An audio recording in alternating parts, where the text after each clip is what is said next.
Hi అండి. ఈ short vlog వచ్చేసి గృహప్రవేశానికి వెళ్ళాం గదా! నాన్న వాళ్ళ ఊరికైతే. ఆ రోజు మేము వెళ్ళిన నెక్స్ట్ డే అనమాట. మా కోడలు చూడండి హన్షు పాప. మా హనీకి జడేస్తుంది. ఇగ ఎవరి పనులలో అలా బిజీ అయిపోయాము. వీడియోస్ గూడా పెట్టడానికి టైం లేదండి. అటు ఇటు తిరగడము, వచ్చాక అర్జెంట్ అనేసి బ్లౌజులు, హాఫ్ సారీస్ చాలా ఉన్నాయి కుట్టేయి. అన్నీ కుట్టేసాము. అయితే ఇక్కడ గృహప్రవేశానికి వచ్చిన వాళ్ళకి శారీస్ అయితే తీసుకొచ్చామనమాట అందరం కలిసి. అవే ప్యాకింగ్ చేస్తున్నాము. నేను, మా చెల్లెలు, మా వదిన అన్నమాట.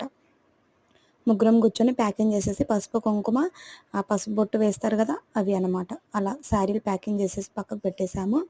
పెట్టేసిన తర్వాత ఇంట్లో పనులతోనే సరిపోతుంది. అటు ఇటు తిరగడము.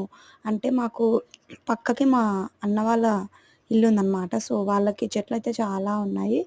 గులాబీ పూలు గానీ, చామంతి పూలు గానీ చూడండి ఎంత బాగున్నాయో ఫ్రెష్‌గా. ఇగ తెంపేసుకొని అలా జడలలో పెట్టేసుకున్నామనమాట అందరం. విలేజ్‌కెళ్ళాక చాలా హ్యాపీగా ఎంజాయ్ చేసామండి అందరము. అసలందరం ఒక చోట ఉంటే ఎంత బావుంటుంది గదా! అసలు ఆ ఫీలే వేరు. ఎన్ని కోట్లు పెట్టినా అంత ఆనందం అయితే ఎవ్వరు కొనలేరు. అలాంటిదనమాట విలేజ్ లైఫ్ వచ్చేసి. బాయ్.